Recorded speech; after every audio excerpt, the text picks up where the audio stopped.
First, we go to Syria. On Thursday, the British Parliament rejected a proposal for military action in Syria. Britain's Prime Minister David Cameron said he will not proceed without approval from the Parliament. Take a listen. I strongly believe in the need for a tough response to the use of chemical weapons, but I also believe in respecting the will of this House of Commons.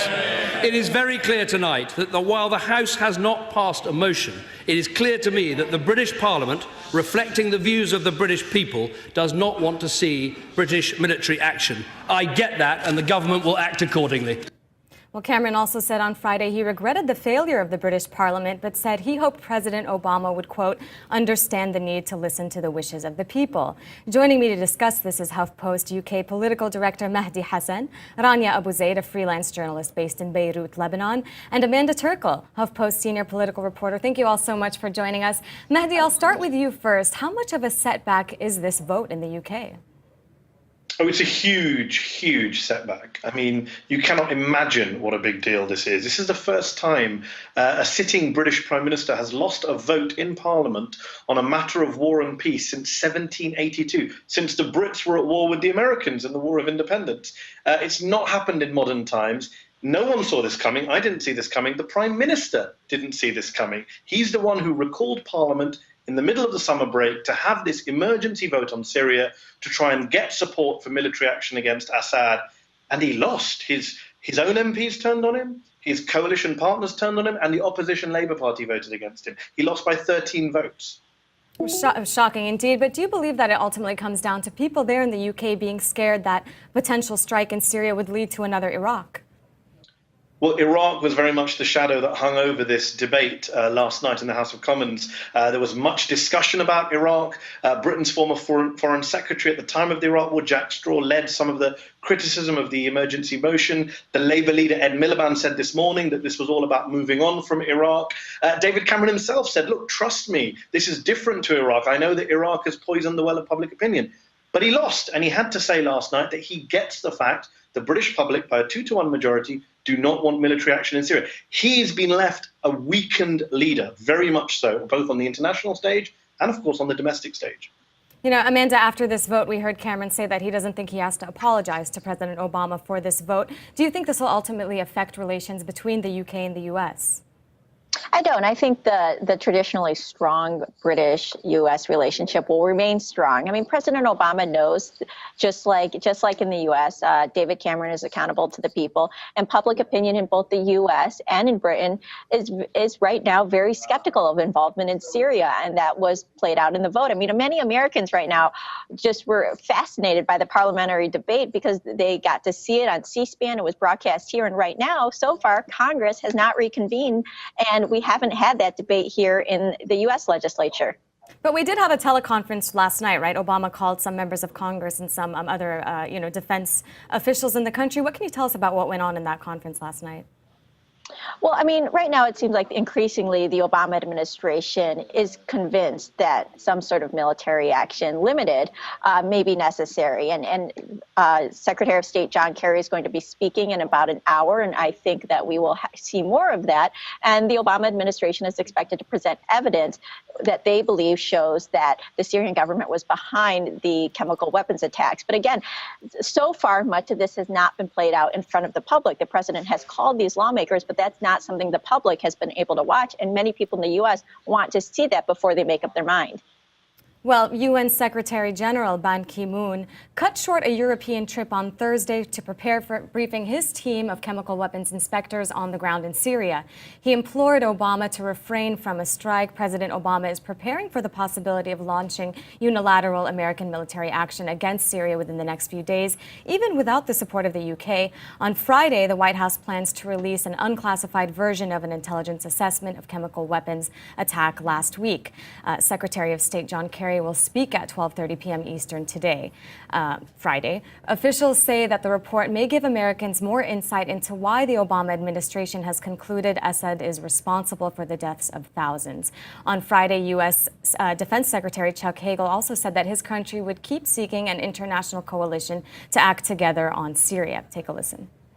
As to an international effort and collaboration, it is the goal of President Obama and our government to whatever decision is taken, that it be an international collaboration and effort. On Friday, France's President Francois Hollande also said a vote by the UK members of parliament against involvement in military strikes on Syria has not changed France's resolve to act militarily. He says he still supports, quote, taking punitive action over an attack that caused irreparable harm to the Syrian people. Amanda, I mean, the UN is still investigating and has not yet released proper evidence yet, so why is Obama even considering a, quote, limited military action? What do you think it would achieve? Well, I think that is a good question. What would it achieve? And that's why many lawmakers, the public, and members of the military are a little unsure of whether this is necessary. I mean, I think that many people, if there is a target, if there is an attack, it would send a message that chemical weapons use is not okay and that the international community condemns it. And that's why Britain's vote makes this a little bit tougher, because you wouldn't have the UK joining the US in this attack and sending that sort of message. Rania, from your vantage point as someone in the region, do you think that a limited military strike on the part of the US would achieve anything? Well, there's much cynicism here in the region about what, if anything, a limited military strike will do apart from punish Assad. The Syrian rebels and the political opposition has been calling for some sort of assistance, some sort of military assistance, mainly in the form of instituting a no-fly zone for more than a year now. I'm based in Beirut now, and I can tell you that the Lebanese capital is expecting an influx of Syrian refugees fleeing Damascus, which used to be only about 45 minutes away, because this is, quite frankly, the closest refuge if the U.S. is to strike Damascus. And we'll get to the refugees in just a moment. But Mahdi, let me ask you the same question. I mean, what is your personal opinion about, a supposed surgical and precise military strike on the part of the U.S.? Would that actually take place with little collateral damage and reverberations in the region? Personally, I don't think there's ever any such thing as little collateral damage, and I always get annoyed when people preface the words strike with surgical, especially when they're making the case for it. I think, look, the issue here in Britain was, one of the issues raised in Parliament in the debate yesterday was, what are these strikes going to achieve and what's going to happen the day after?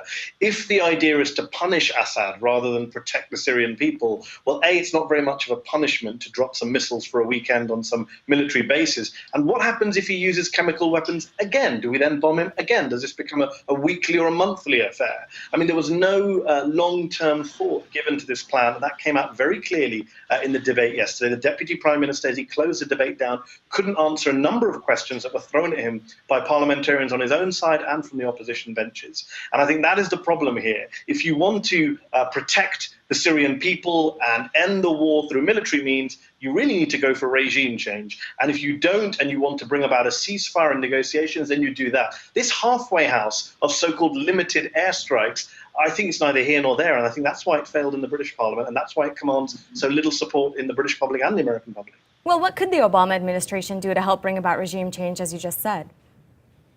Well, if the Obama administration did want to bring about regime change, and it's clear that they don't, it's clear Obama has been a reluctant warrior in Syria over the past 2 years.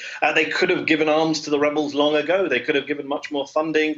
They could have instituted the no-fly zone that Rania mentioned that opposition groups have called for.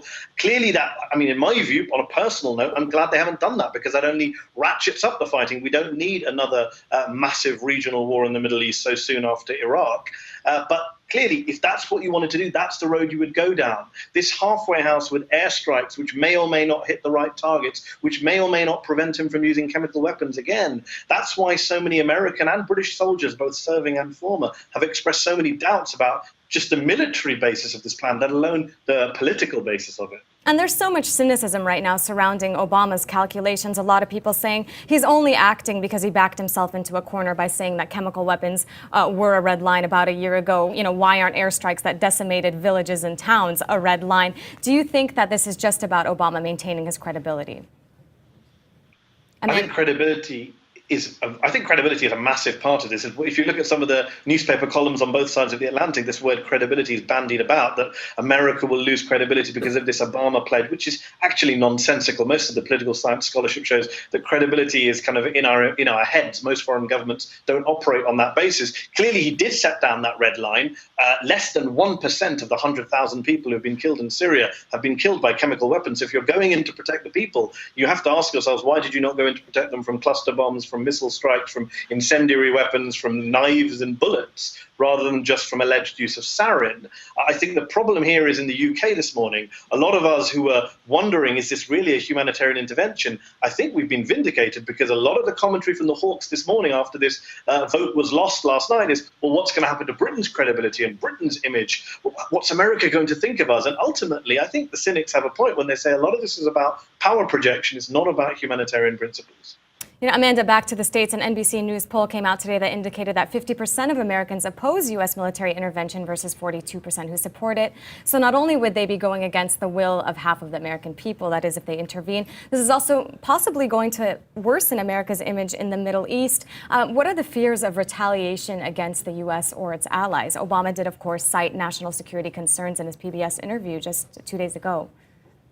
I mean, that's certainly a concern. You have Iran on the other side supporting Syria. And I mean, I think U.S. history should show that little wars become big wars. And that's something that the military is concerned about. And that's why they are, many of them, from sort of the lowest level to the top generals right now, are reluctant to get involved, because they saw what happened when it was just you were supposed to go into Iraq quickly. It was supposed to be done. It was supposed to be over. Same with Afghanistan.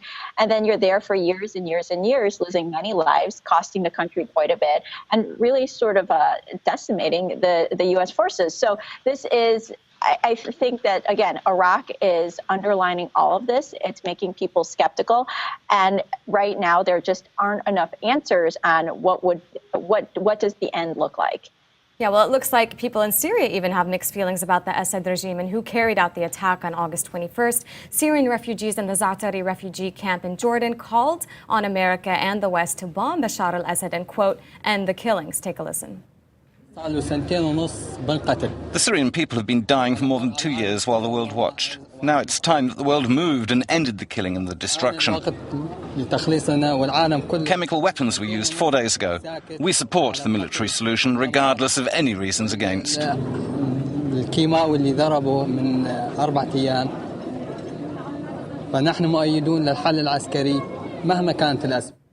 But many supporters of President Bashar al-Assad are also leaving the country. They say they're very supportive of their president, but cross the border to protect their children and, quote, make them fight America. Take a listen. Because we are with the right side, with the regime. And you think Assad is the right side? Yes, of course. Absolutely. You totally support Mr. Assad? To the end, to the dead. So you're going to turn right around and go back in? Sure. Today?